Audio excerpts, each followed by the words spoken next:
Welcome, everyone, to the onpoli podcast. I'm Steve Paikin. And I'm John Michael McGrath. Today on the pod, remember the Jimmy Stewart movie, Mr. Smith Goes to Washington? Well, this week, Mr. Ford went to Washington in the middle of a provincial election campaign, no less. The post-secondary sector is in a financial crisis, and party leaders are proposing solutions, not all of which are landing. The Green Party has unveiled its full election platform, and we dig into the details. In your column, my column, I will focus on the curious lack of a housing debate in this election so far. And I'm rolling out the first of a few columns profiling star candidates for the major parties. This week, it's the Liberal Stephanie Smythe, who's moved from the breaking news desk to the campaign trail. It's Friday, February 14th, 2025, Valentine's Day, so let's spread the love and get to it.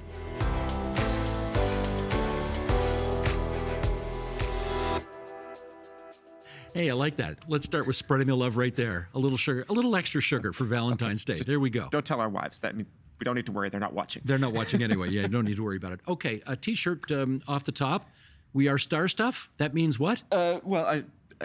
It's a reference, I think, initially to an old Carl Sagan line about how we're all made of matter that was created in exploding stars billions of years ago. This also happens to be a quote from the show Babylon 5. And I'm always finding new ways to bring niche science fiction interests to the show. Star Trek, Star Wars, Babylon 5, Jurassic Park, Battlestar Galactica. Battlestar Galactica. I've done a few.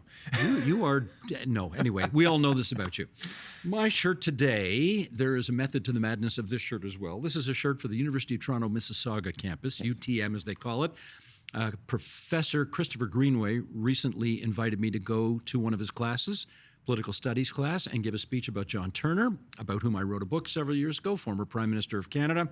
And guess what the name of the building was where the class took place? That's number one. Because it's the Mississauga campus, and because of the date, I think I know who. Go ahead. I'm going to guess a former mayor of Mississauga who is not Bonnie Crombie. You know what? That's actually not true. No. Okay. You won't believe it. I was coming to her. But actually, no, because he was the former member for Peel from 1959 to 1985, It's actually in the Bill Davis building. So there is that. But, of course, today, yes, you're right. For the people watching us from Mississauga, today is Hazel McCallion's birthday. She was born on Valentine's Day 104 years ago. So I thought, in homage to Hazel, I would wear something with Mississauga on it. And, of course, any excuse to get Bill Davis's name in there, I did that too. There we go. Okay, should we follow up on a little discussion we had here last Tuesday? As you may know, we are on twice a week during the writ period, Tuesdays and Fridays. We talked about Sault Ste. Marie and why we expect the seat in Northern Ontario to be much more competitive this time because the former sitting member, Ross Romano, is not running again. The NDP are running a local city councillor named Lisa Vizot-Allen. The Liberals are running Gurwinder Dusange, who's a former Algoma University student. Not sure if he still lives in the Sioux. The PCs, despite holding the seat for the last 7.5 years, seem to have been caught flat-footed, and they have chosen Chris Scott to be their candidate. He's from Eastern Ontario. Again, unclear if he even lives in the Sioux. It was a pretty close race in 2022. The PCs only won it by 2,500 votes over the NDP. So we can bet that the NDP are looking at this seat as a potential pickup. Yeah, and this has been chatter we've heard from other people about these issues and whether the parties have managed to bring local candidates to the fore. This is apparently being discussed quite actively in Sault Ste. Marie. We sometimes do a bit of etymology lessons on this podcast. What have you got for us this week? So we're going to discuss the where the word Sault Ste. Marie comes from, or the name Sault Ste. Marie. The Sioux is an old French word meaning rapids or waterfalls.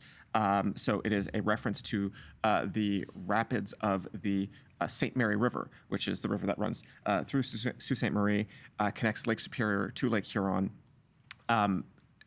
As probably would not surprise you if you're familiar with the way American and Canadian communities grow up on either side of the border.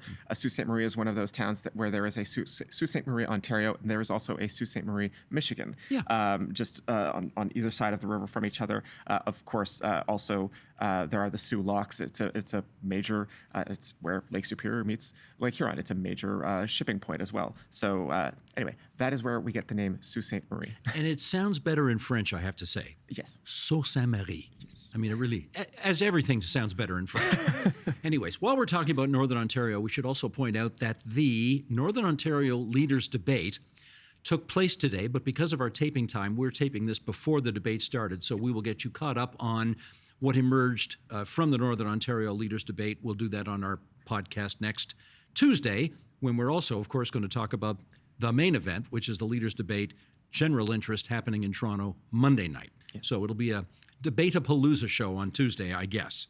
Yes, and I just wanted to add very quickly that I really dig the Northern debate. I think we need more televised debates in Ontario politics generally.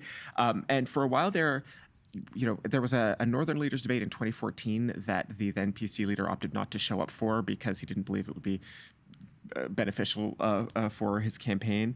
And since 2018, there really does seem to be this consensus that all the leaders do show up for the Northern debate, and it reflects the very different context of Northern Ontario, which is something you and I have talked about on this podcast quite a bit. So I'm really glad to see this Northern debate become something that all the parties take seriously. As the kids say today, +1. I agree. And with that, let's get off to issue 1.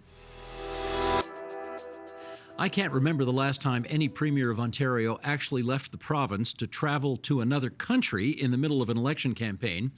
But that happened this week as PC leader Doug Ford, along with a bevy of other Canadian politicians, went to Washington, D.C. to lobby against Donald Trump's tariffs. JMM, what do we think emerged from all of this?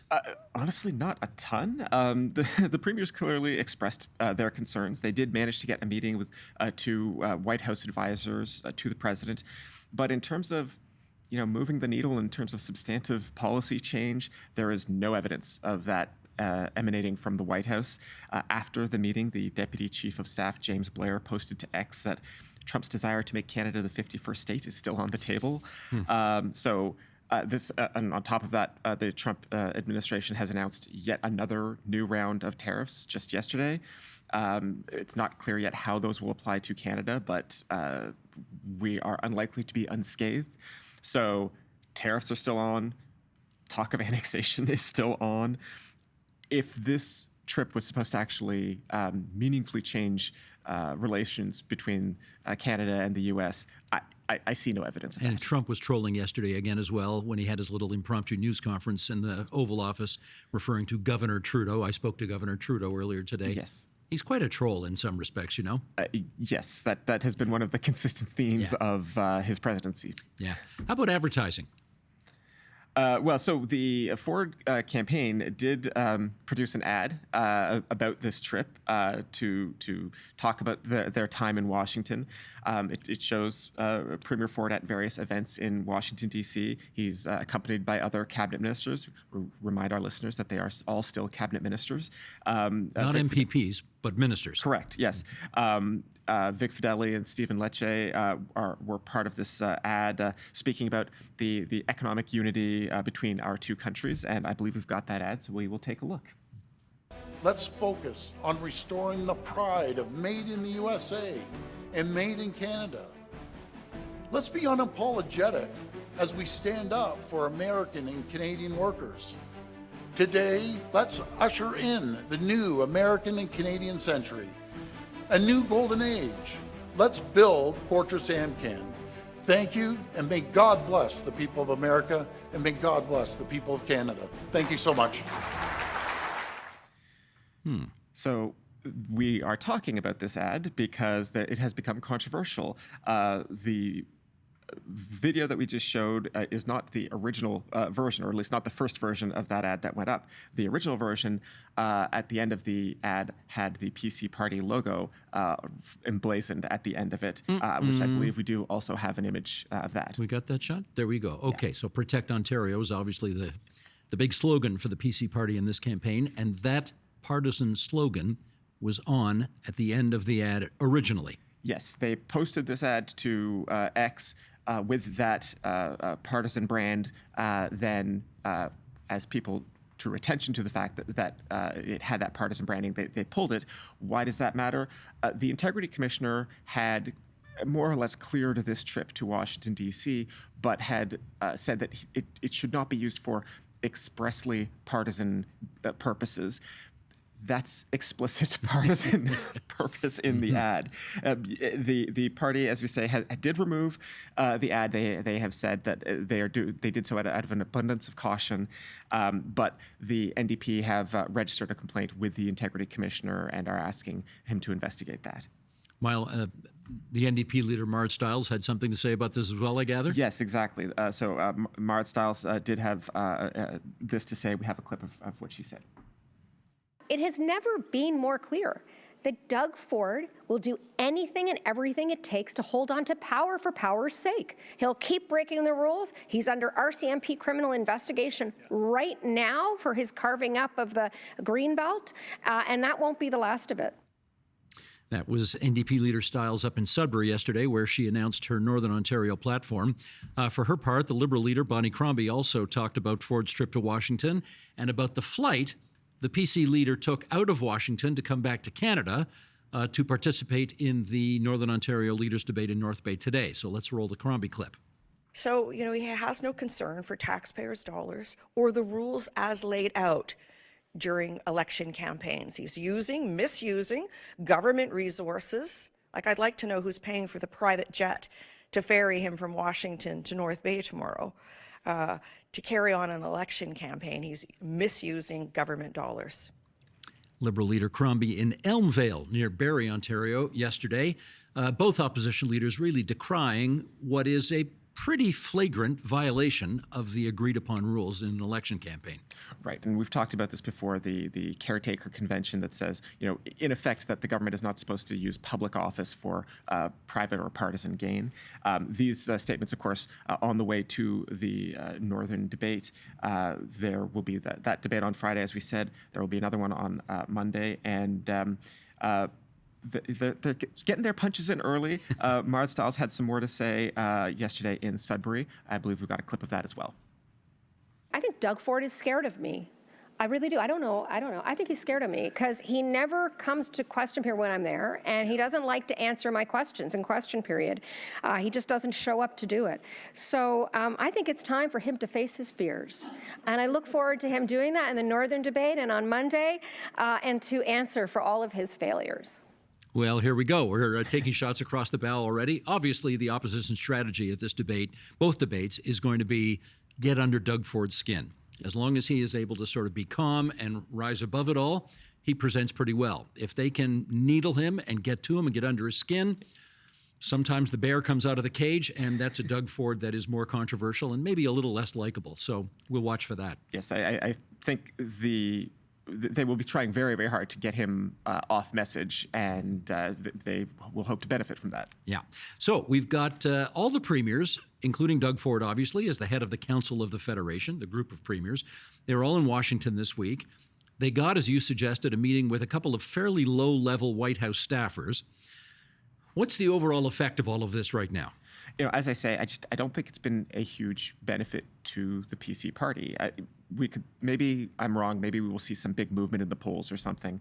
But just to take this example of the mistake of putting the partisan brand on that ad, if a mistake that it was, it shows that the risk to the party, even under very charitable assumptions, was that you could always just be seen to be taking advantage. And that's, I would think, not a great look.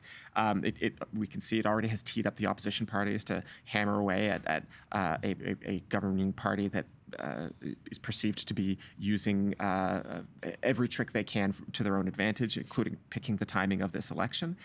It might have been better for them just to not do the trip. I realize that, he's still the premier and he's also still the chair of the Council of Federation, but maybe he just shouldn't have gone. There is a very interesting report from Radio-Canada today, quoting an unnamed federal source, more or less gloating about the premiers making a number of what they call rookie mistakes, and saying that they're now the premiers are now having to deal with I think the phrase was a reality shock, that this isn't about what the particular conservative premiers might have believed, that this was just a liberal government that couldn't make a deal with Donald Trump. This isn't about partisanship. Donald Trump believes what he believes, and all the premiers, including the conservative ones, are having to have this message sink in and realize that this is something far more serious than what they maybe had anticipated. Yeah, it's a bit of a high-risk strategy in as much as if you go to Washington and you put the full court press on, two things. Number one, you want to meet with some high-ranking people to show that they take you seriously. Yeah. When you meet with low-ranking people, it shows they don't take you very seriously. Yeah. And you'd like to be able to come home saying, look what we achieved. And as you point out, I'm not sure they can do that. And additionally, this was not a free trip. We know that the Council of Federation paid $85,000 for a lobbyist to help arrange this trip, or it's an $85,000 monthly retainer or something like that. But aside from the whole issue of is Doug Ford personally, is the government paying for this trip or whatever, we've discussed that in a previous podcast, the premiers collectively are also paying for a lobbyist functionally. Indeed. Well, how do we talk about this next part? Okay, there was another eyebrow-raising moment for the PC campaign, which emerged yesterday. A recording of a speech that Doug Ford gave at a private campaign event, I guess 2+ weeks ago. It was on day one of the campaign. Well, that recording just emerged. And apparently Ford was in the midst of a speech. I think it was at the London Police Service or something like that. Yeah, the Chief's dinner or something. Chief's dinner, right. Apparently he got into quite a role on crime and called for the return of the death penalty. And actually, it was, I guess, the way he put it, which was very Doug Ford, but which could also be seen as, well, he said murderers should be sent right to Sparky, which is presumably a reference to the electric chair. The PC campaign immediately put out a statement, and the statement says... the campaign says, the Premier made a poor taste joke out of frustration for the many people affected by violent criminals out on our streets because of the federal government's broken bail system and soft on crime policies. The Premier does not support capital punishment, but rather firmly believes more needs to be done to keep violent and repeat offenders behind bars where they belong. That statement from the PC campaign is obviously... Well, should I offer a generous interpretation here? It is inaccurate. Actually, why be generous? It's just crap. That statement is crap. The Premier obviously does support capital punishment. It was outlawed in Canada almost 50 years ago. He is entitled to support capital punishment if he wants to see it return. You might just be honest about that if that's the case. But these lines about go right to Sparky after one conviction are... That's not an ambiguous statement. No. It is ironic that Ford reportedly started this speech by joking about how his campaign has told him not to go off script. Right. Because his handler's begging him to stay on message. And this is why, right? I think people would actually be surprised at the level of public support for the return of the death penalty in Canada. There's not a ton of polling about this because it's not like a live issue, but... it always polls high. Yeah, exactly. But I think the more fundamental issue here is that, this is just not the debate that the PC party wants this campaign to be about. So why is Doug Ford denying the clear meaning of what there's a recording of him saying? Because he's going to say whatever he needs to just shut this topic down as quickly as possible. Mm-hmm. Criminal code is a federal responsibility anyway, isn't it? Yes. So this was the other thing he said, that he was quoted as saying that he wants the provinces to be given some kind of jurisdiction over the criminal code. And this it's one of those times where it's difficult to know what he could mean by that, because the federal, this isn't like the U.S. where some things can be a crime in one state and not a crime in another, right? The states are able to make criminal law as well as the federal government in the U.S. In Canada, only the federal government makes criminal law. If it is a crime in BC, it is a crime in Newfoundland. We're not talking speeding tickets. We're talking about the important things. Yeah, the big ones. Yeah, big ones. Now, obviously, there are like provincial offenses, like the Highway Traffic Act, that kind of thing. But absent a constitutional amendment, I cannot imagine the way that you would get provincial leverage into the admission of the criminal code or administration of the criminal code. And there's some history here that I'm not going to go into, but it also just sounds like a really bad idea to me. And with that, let's get off to issue 2. Let's start off this second segment with a listener question from James Hayes. He's a professor of Building Information Modeling Lifecycle Management at Algonquin College, and he writes, Hi, Steve and John Michael. I'm wondering why you think the Ontario college crisis isn't a bigger issue in the Ontario election or just the news in general. I don't know if anyone is calling it a crisis, but I think it has become a crisis. It's clear that there will be layoffs at nearly every Ontario college, and some far more than others. The writing was on the wall for my program because of the immigration restrictions for international students, but I officially learned today that it has been cut. Cheers, James. Okay, first and foremost, James, we're sorry to hear that your program has been cut. If you get a chance, drop us a note and let us know how many students that might be affected by that, and if there's any chance maybe of bringing the program back next year. James is, of course, referring to the fact that we have a perfect storm in the post-secondary world right now.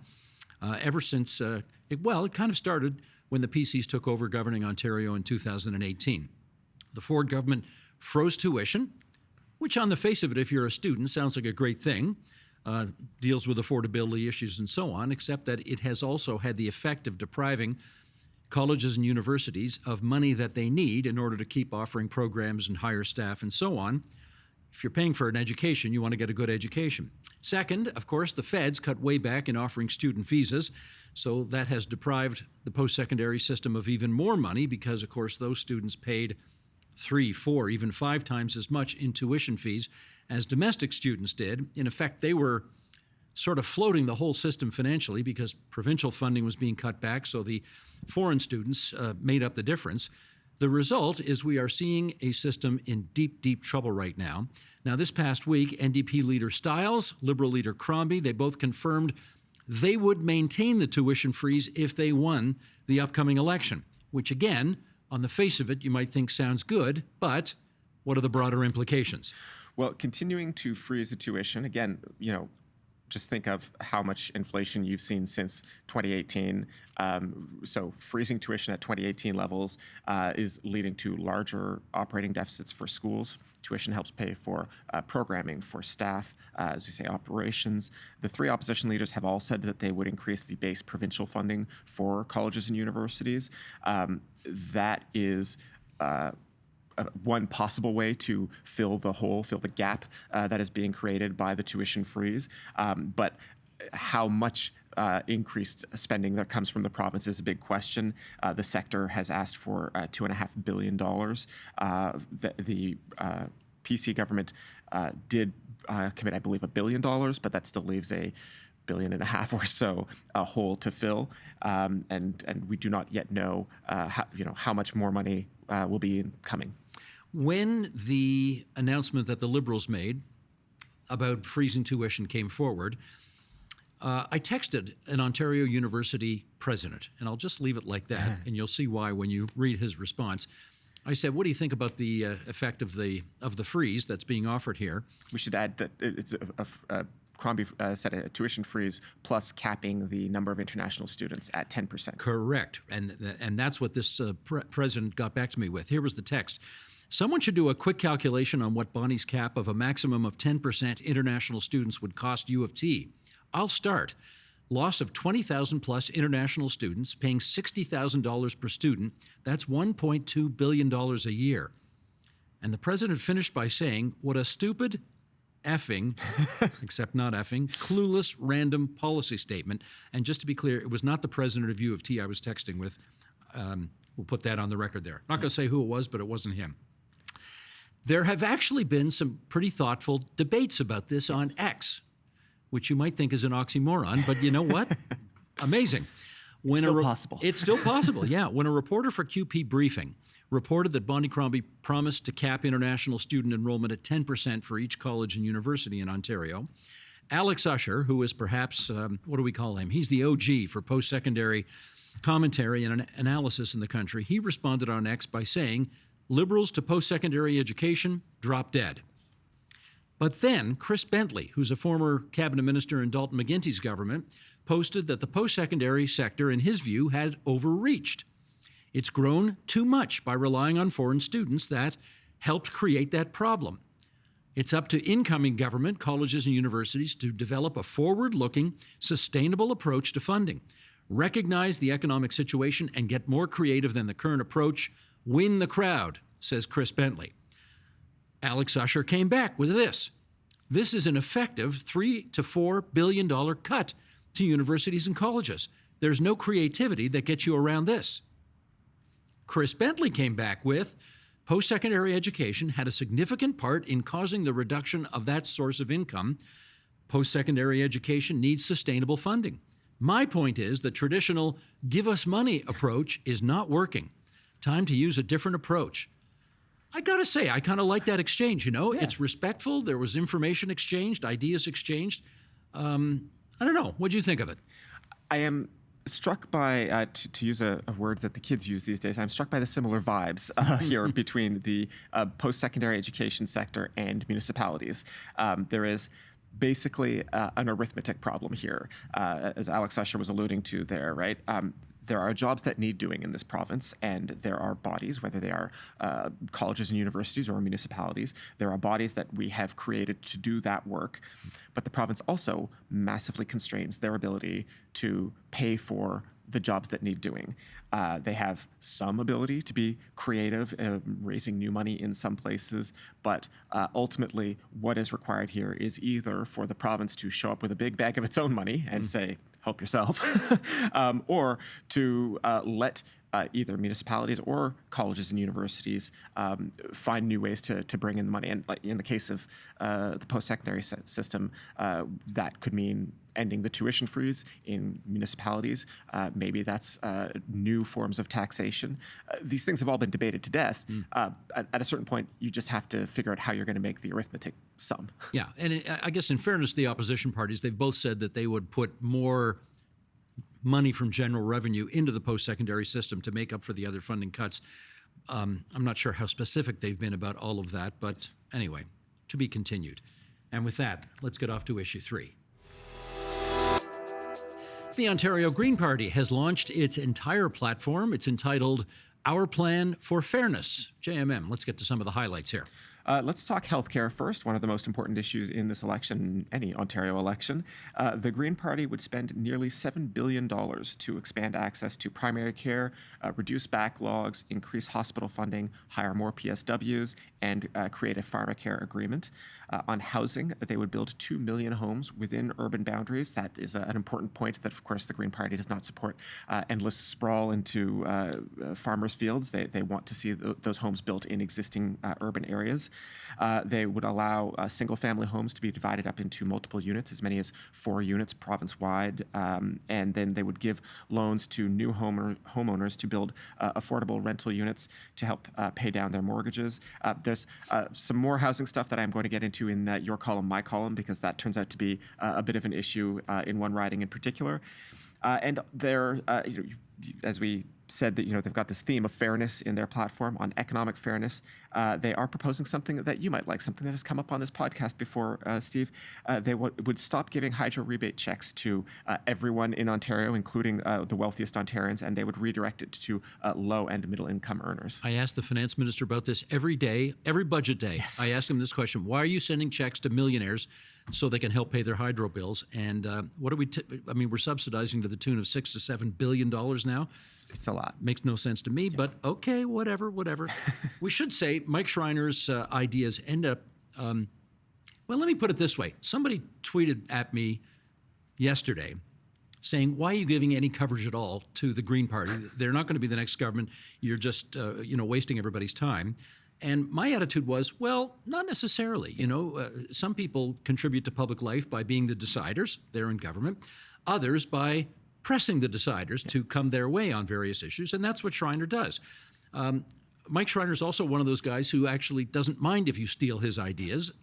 He just wants to see those ideas done. And I guess the best example was he was the first guy out there to say we should let the truckers ride on the 407 for free because it would take traffic off the 401 and it would get better usage out of a highway that's not getting much usage of right now. The NDP has signed on to that idea.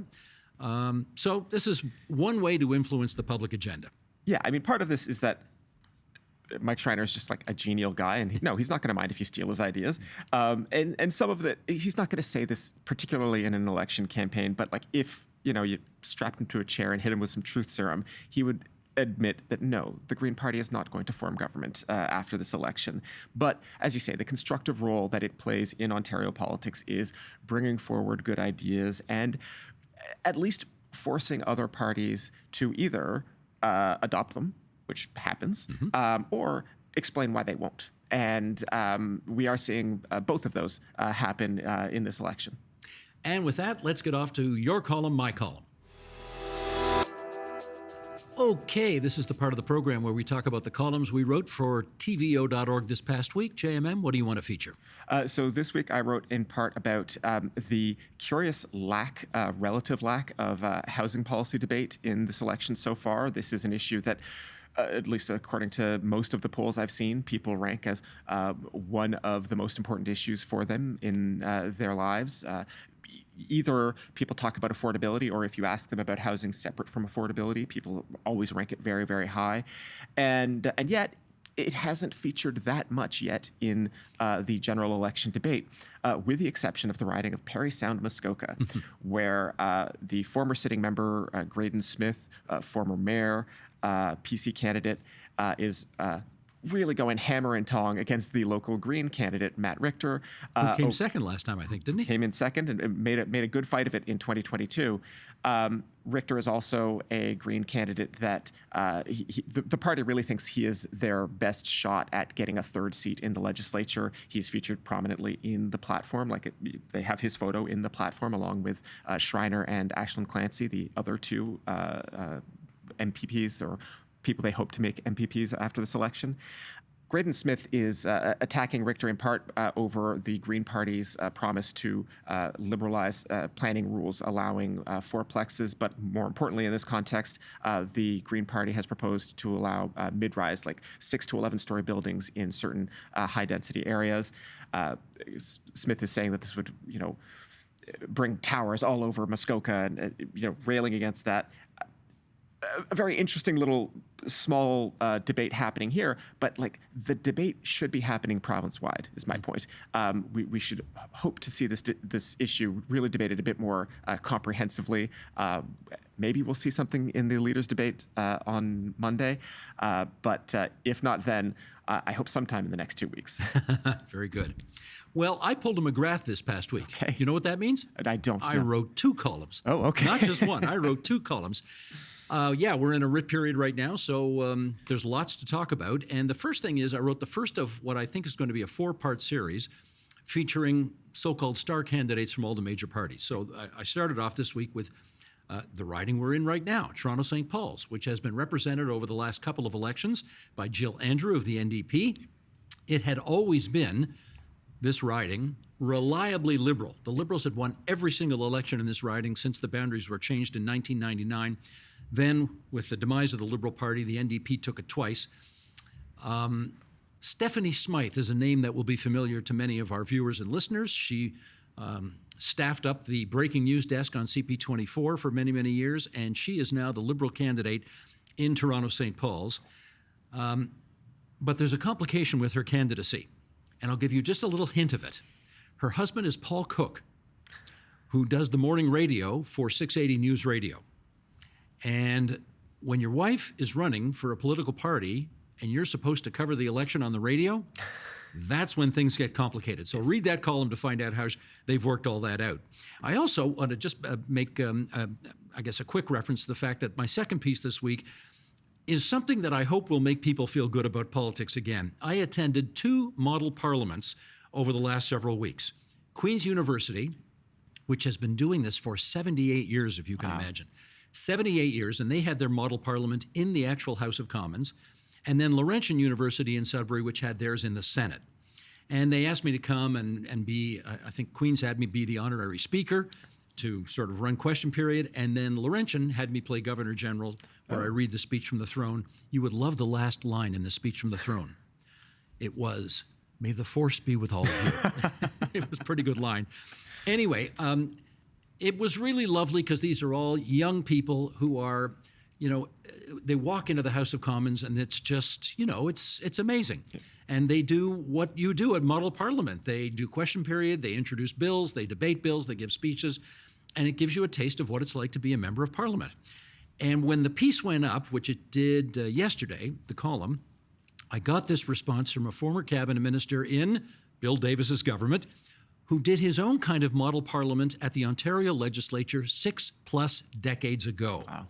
So here we go. Here's what he had to say. This is Dennis Timbrell. Our model UN met in the Legislative Chamber at Queen's Park on a wintry Saturday in early 1961, I sat in the seat then assigned to the Liberal leader at the time. Little did I know that a little more than 10 years later, I would have my own assigned seat in the House, but on the government side. Thank you for highlighting opportunities like these for young women and men to immerse themselves in our parliamentary traditions. And it's from Dennis Timbrell, who was the MPP from Don Mills from 1971 to 87, youngest cabinet minister in Ontario history. I think he was a kid in his early 20s when he first got elected for Bill Davis's Conservative Party.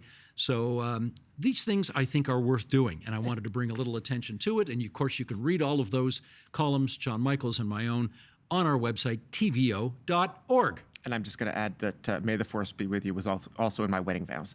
So, no kidding. Yeah. Why does that not surprise me? Because you've known me for more than 30 minutes. There we go. There we go. All right, and with that, let's go to the mailbag. Yes, indeed. We are always happy to get your feedback at this special email address, onpolitics@tvo.org. Thank you, incidentally, to everybody who wrote in about the On Poly show we did earlier this week on Tuesday, where we had a live studio audience sitting right there. And we got quite a lot of positive feedback to doing another show with a live audience, so we will definitely have to figure that out somewhere down the road. In the meantime, what do we got up this week? We have a question here from Roy Summers from Thunder Bay, who asks, "Hi there, Steve and JMM. Here are 3 quick questions. Are parties required to have a published platform for Ontario elections? If yes to number 1, is there a time frame in which they are required to publish the platform? And 3, if the parties are not required to publish a platform, what are the accepted standards during a campaign? Thanks for the great work. Roy Summers of Thunder Bay." Roy, this is a terrific letter. Thank you very much for that. Here is the dirty little secret about election campaigns. There is no obligation anywhere to present a detailed, fully costed out platform. It has almost always been a tradition for parties to do so because the thinking has been you increase your credibility first with the media when you bring out a platform, and then through them, by extension, to the voters who presumably would like to know that you've got some kind of plan going and that you've thought about all these issues in the past. Perhaps the most famous example, though, of a fully costed platform that was brought out ahead of time was Mike Harris's Common Sense Revolution in 1995. Actually, he brought it out a full year ahead of time. So the election was in 95. He brought it out in 94. And it was such a successful campaign document that it helped vault the Conservatives from 3rd place to 1st place in one election, which had not been done for more than 70 years. So that's probably the best example of a campaign platform working very well. Yeah, there's been some deviation from this in recent years. Kathleen Wynne in 2014 certainly started her campaign saying that the platform would be the budget. In 2014, it was a minority legislature. The government was defeated on the budget, and they decided to run functionally saying the budget is the platform. At least they spent most of the first part of the campaign saying that. And then there was a bit of a U-turn later on where they then released a bunch of documents and said, no, this is the platform. Bit of a turn there. They did eventually release a platform. And then in 2022, of course, with the PC party, Doug Ford really did just say, the budget's the platform, and they ran, and that worked for them. Mm-hmm. They were very handily reelected.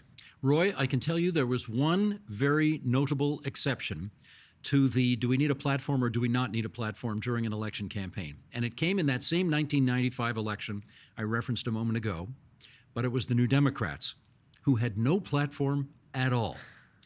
Bob Rae, who was at the end of 5 years of being premier and who was pretty obviously going to go down to defeat in the election, basically said, we're going to do this campaign differently. We're not making any promises at all.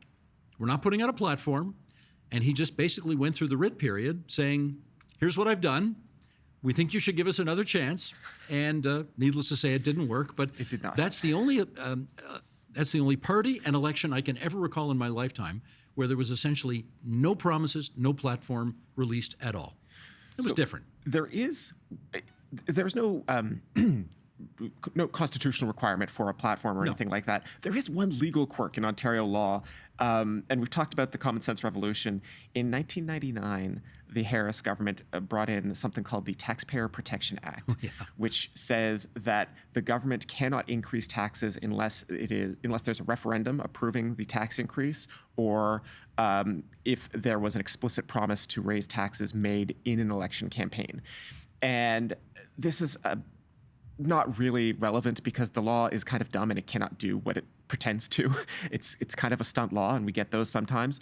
There have been tax increases since the Taxpayer Protection Act was passed, and the only thing that happens is that the government of the day says, we are increasing these taxes, and for the purposes of the Taxpayer Protection Act, this doesn't count.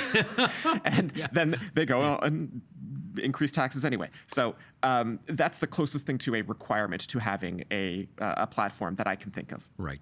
And let's see if we can sneak in one more letter here. This one is from Paul. Apologies if I mispronounce your last name. It's Terrick or Terich, Terech, in Curtis, Ontario, who writes the following. Hi, Steve and John Michael. I am following my usual 4 a.m. routine, reading the morning papers, and came upon an item of some interest that probably didn't escape your notice. An NDP candidate, Natasha Doyle Merrick, withdrew from the race to make the riding a more focused race and endorsed a Liberal candidate. It reminded me of a column Steve penned within the last year. My question is, are there any consequences from a party or Elections Ontario for a candidate who does this? There should certainly be some recognition for someone who displays such courage. It plainly shows that vote splitting is not a successful option. It's always interesting to hear your take on this. Paul Terrick from Curtis, Ontario. Paul, thanks so much for noticing this. Yes, I did do a column about this many months ago because the column emerged from the notion that in our first past the post system, if the non-conservative parties insist on splitting the anti-Ford vote, then in a first past the post system, Ford is likely going to win again. And the NDP candidate, this incidentally takes place in Eglinton Lawrence riding. And the NDP almost always only gets about 10% of the vote there. So they're never a threat to win, but they're certainly a threat to take away votes from the Liberal candidate who might need those votes to win. So here's what, I think we've got this here, right? Let's put this up here. The statement from the NDP candidate on social media reads, I recognize the race in Eglinton Lawrence is a clear two-party contest between Liberals and Conservatives. To prevent a Conservative win and more years of neglect, I'm stepping aside to avoid a vote split. So she's basically doing what I suggested, if the opposition were serious about defeating Ford, they could do province-wide. But it's happened only in one riding here. Yes. So the NDP will not have a full slate of candidates this election. It turns out actually neither will the Liberals. They lost a candidate in Windsor West, though we are told that is a family emergency situation. This Eglinton Lawrence situation, I think it really shows how things would be different if we had a proportional or a ranked balloting system. People could vote for the parties that they want without necessarily worrying about the effect of splitting the vote. Or in this case, this NDP candidate could have stayed on the ballot. Can I perhaps offer an unpopular opinion, maybe one that Paul would disagree with? I'm not sure this is the right way to do this thing. I understand what the candidate is, or former candidate is aiming to do, but from another perspective, let me put it this way, this is also the NDP, I think, would see this as basically fraudulent, right? This person stayed on the ballot, stayed as the listed candidate until the very last moment, dropped off the ballot, giving the NDP... Before the deadline, though. Well, so there's no penalty, and her name will not be on the ballot. Well, but my point is that the NDP were also given no chance to replace her with somebody who was willing to stay on the ballot, right? So Paul asked, is there any consequences from Elections Ontario? No, there's no consequence there. Consequences from the party? Well, I imagine this person is not going to be on the NDP ballot in the future. No, and it's a fair point to say that if you're one of the on average 10% over the last many elections. If you're one of the 10% who wanted the option of voting NDP in Eglinton Lawrence, that option is not there for you now. Yes. And, I'm inferring here, but the 10% of people who probably were going to vote NDP on the 27th, when's the election day again? February 27th. On the 27th of February, they will not any longer have that option. Yeah. But if the idea is to defeat Doug Ford, which is what the New Democrats say they want to do, Yes. this is one way to do it in our first past the post Yes, system. and given the restraints of the system, I think this is like the only way to do it. I also imagine there are a bunch of NDP people who are crossing this person off their Christmas card list. Yeah, I bet that's true too. A shame to acknowledge that on Valentine's Day, but there we go. Why don't you give the email address one time and more, and we'll get out of Right, here. absolutely. If you would like to ask about any content on the show, you can please email us at onpolitics@tvo.org. And that is the On Poly podcast for this Friday, February 14th, 2025. Again, happy Valentine's Day to everyone. You can follow our show on Apple Podcasts so that you get notified each time a new episode is available. And you can see the video version of the podcast on the TVO Today YouTube channel. Any feedback you have, we're happy to hear it, good, bad, or indifferent. Write us an email at onpolitics@tvo.org. Be sure to include your first and last name and where you're located. This week's episode was produced by Matthew O'Mara and Mike Attenborough. Video and audio editing by Colin Kish. Production support from Jonathan Hallowell and TVO's Digital Media Services team. Our managing editor is Katie O'Connor. Lori Few is the executive producer of Digital. John Ferry is the vice president, programming and content. We always like to thank the crew for making the set look so good for our video podcast. And remember, the leaders' debate will happen Monday night, 6:30 p.m. We will tackle all the issues that emerge from that debate on our regular podcast on Tuesday. So until then, bye-bye. Bye, everyone.